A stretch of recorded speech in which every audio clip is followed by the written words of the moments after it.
This meadow has been like magical to me. Yeah. The bulls I've killed out of this meadow.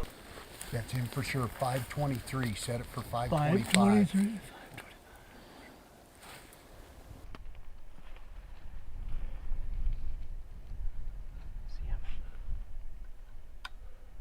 Just take your time and squeeze, Chris.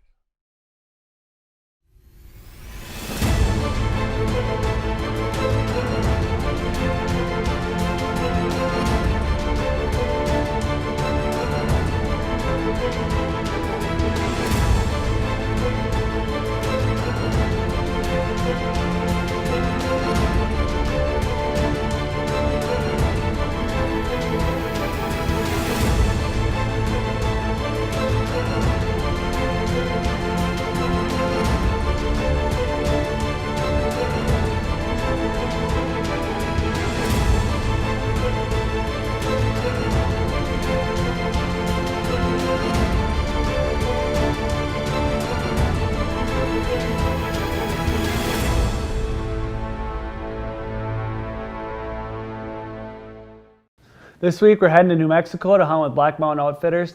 The best part about hunting with them for me, I know Megan's hunted there with us, is the guides they're more than just guides, they're friends. You know, we keep in contact with them all year. You know, they kind of tell us what they're seeing.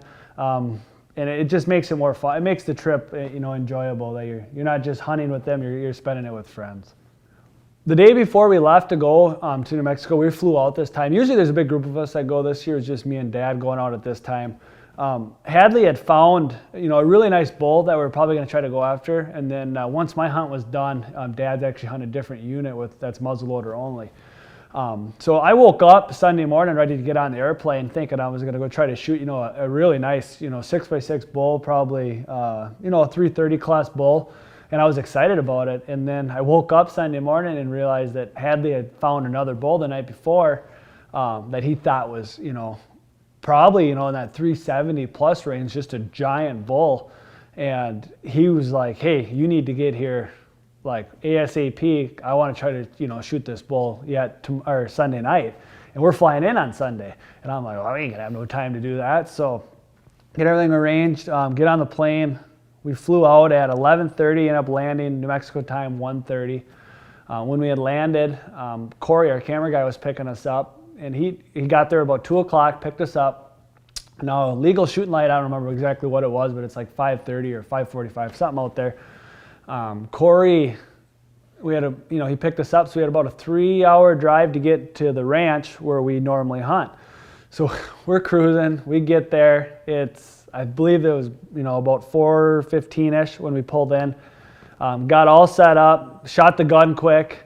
We had about another half an hour drive to get back into the meadow that they'd been seeing this bull come into. And so we get going, and it's about, I don't know, it was about 4:45 by the time we got to where we wanted to, you know, park and start walking in. And I mean, there's no sugarcoating it. It was a perfect situation. We had about a mile to walk. We got in there, and the bull did exactly what he did the day before. I just knew we had to try to activate tonight to make it go at him where he is. He might not be in a spot like this tonight. Oh yeah, you said the rest of 5 days. This is just the perfect spot. Gotta try it. Oh, I agree. Foolish not to. Yeah.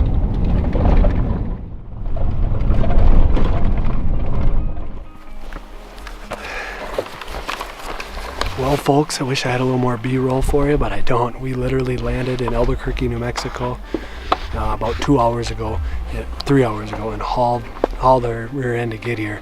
Our good buddy Hadley, our guide for the week, found a giant bull yesterday, and he thought we could kill him tonight. So instead of starting tomorrow, we activated the tag today, and we got here. We got about, I don't know, probably a mile hike to get back in there, and about 45 minutes till dark. So we're gonna cruise, try to cut the bull off, and maybe get it done in, I guess, not even night one, the day before night one. So stay with us, because this is a bull of a lifetime if we can get in on him. So let's stay tuned.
Sure. Yeah.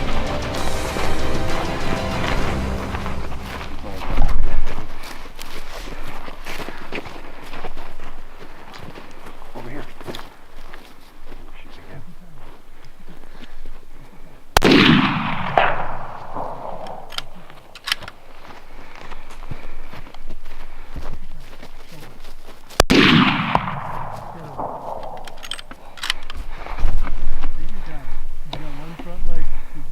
Take your time, you ain't got a good shot in there. He's dying. Oh, there he's going.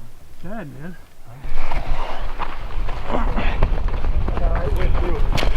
180 yards, are you kidding me? What is the giant? Yeah, baby. That was all you, buddy. Tom, thank you. Give me a little recap of your day. Well,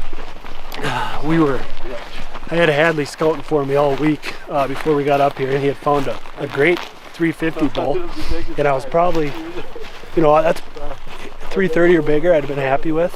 Killed a 360, but 330 or bigger definitely be happy with.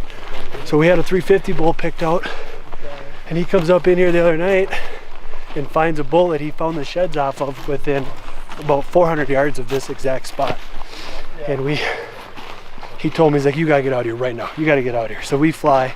Corey, my camera guy behind the camera, I gotta thank him big time. He picks us up at the airport. We drive 2 hours from the airport, meet our guide on the highway, Hadley. I've killed 4 bulls in a row here out of this meadow, 4 years in a row. We meet him here, get in here, about 45 minutes to an hour before dark, and we find the bull. It's like, I don't know, it'll never happen like this again. Find the bull, and the rest is history. Laying right there, I can see him right now, so. Oh man. Are they? They're pushing it. Yeah, that's a bull. Oh, that is a bull. Killed a lot of bulls in this Get exact. my hands on them buggers all day long. Yeah, Look at that. that's a bull of a lifetime. This meadow has been like magical to me. The bulls I've killed out of this meadow. Well folks, I'm gonna keep this short, but this is a hunt of a lifetime. Killed some great bulls, killed a 360 a couple years ago. That was a bull of a lifetime, and I think I just killed another bull of a lifetime. Probably at 380 class, 8x8, just a giant. I gotta give all the credit, 0 to me, all to Hadley. He's been scouting for me all week, found a great bull that we were planning on trying to kill, and then he found this guy. We were gonna go to lodge tonight, shoot the guns, and hunt tomorrow morning, but we elected when he found this guy. We had about an hour and 45 minutes from the time we got to the ranch till dark, and somehow we made it happen.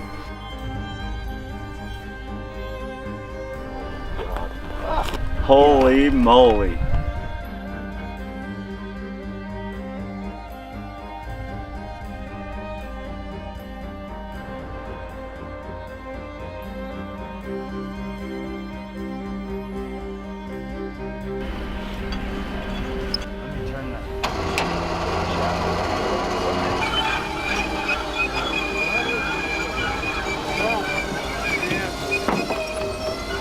That is it.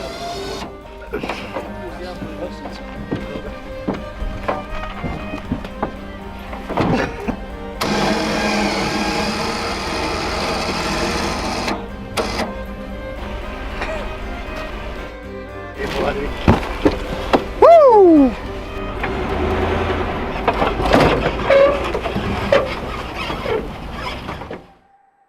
To my surprise and everyone else's, is he wasn't just a 370 bull. He was, he's a potential 400-inch bull. He's a giant. Definitely the biggest bull I'll ever shoot, probably ever see. Another big thanks to, huge thanks to Hadley, and Dakota was also involved, a buddy of ours, guiding. But if it wasn't for us, being friends with them and them out there scouting on their own time, just to help us, it wouldn't have been possible. That's the only reason he found that elk for us. And I wish I would have been up on the mountain with him the day before to find the elk, because that's why I love hunting out there, is looking through a spotting scope and finding the elk myself. But it didn't work that way. But I couldn't be happier that he was the one that found the elk for me, and I was just the one that was lucky enough to pull the trigger on it on a world-class.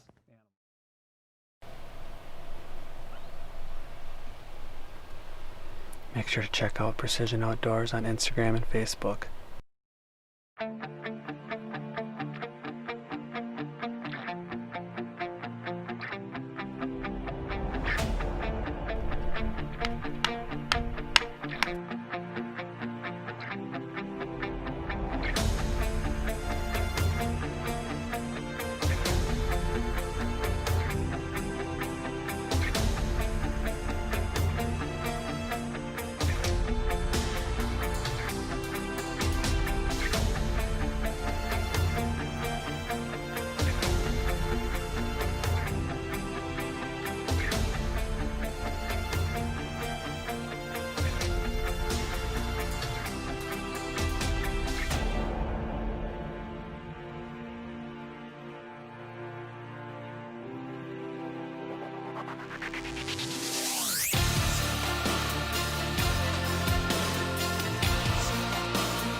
Well, that's morning number one. We did not see the bull that they had found yesterday morning, but we seen, I think, total 11 or 12 bulls. 2 really, really good ones that most people would shoot. Dad elected to not shoot them, so we're looking for that real big one. We think he's, that 380 plus class. So, and there's a lot of bulls in here we haven't seen yet. It's a huge area, way back up the main road. So about, I don't know what it was, an hour ranger ride to camp, and then another 15-20 minute ride to where we are right now. So we'll be right back in here in a couple hours, and hopefully we find him tonight.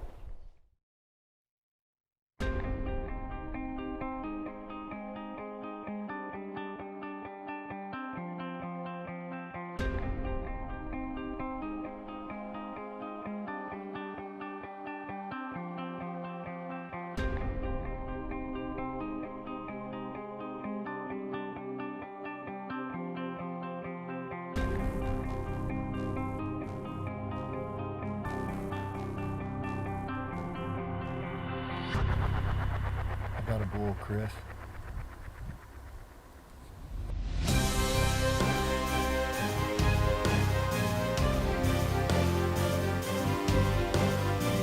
Like the Lord, I think that's him. I think that's him.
Dad shot left. He got an opportunity to shoot at this bull at 525 yards, and when he shot, he hit 2 feet left. Well, on that muzzleloader at 500 yards with a 10-mile-an-hour wind, the gun shoots 2 feet off. So it was that, and then when we did shoot the gun the next morning, just to make sure, it was shooting left a little bit also. So between those two combinations, he missed, and it wasn't the gun's fault. I mean, I'll take the gun out on the range and shoot it at 300, 400, 500 yards all day, and it shoots lights out. But I mean, that's hunting. That's just the way it goes. It's a long shot for a muzzleloader, a long shot for a rifle, for that matter. So Dad was heartbroken. I know, Dad. That's his dream. He's the one guy out of us all that will hold out for something truly huge at every trip and go home empty-handed and not be disappointed, and to finally get that opportunity at the bull he's always wanted and not get them. It sucks, but hey, it's hunting, and that's why next year we'll just go after it again and try to get another one, and that's just part of it. Morning number 2 here in New Mexico on Dad's hunt. Back at the scene of the crime from last night. We shot the gun this morning. It was off a couple inches to the left, which would make a bigger difference at 500 yards, but we're going to adjust it. We already found one of the big bulls we've been seeing in here, the real big one that was with him. We haven't seen yet, but there's a good chance he's still in here, so I'm going to be really quiet and keep close and see if we can find him. But nice morning, no wind, cold, but no wind, so.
Hey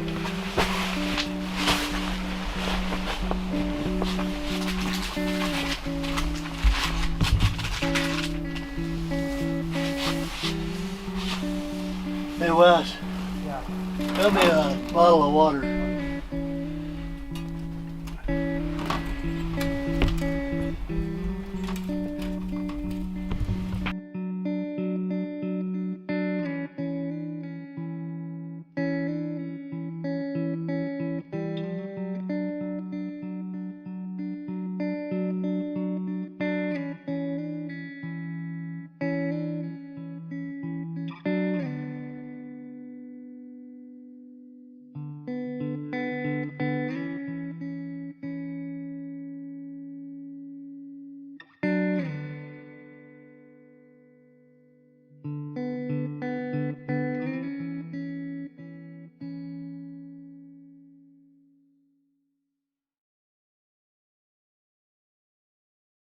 Like I said, it was the first night when Dad missed this bull.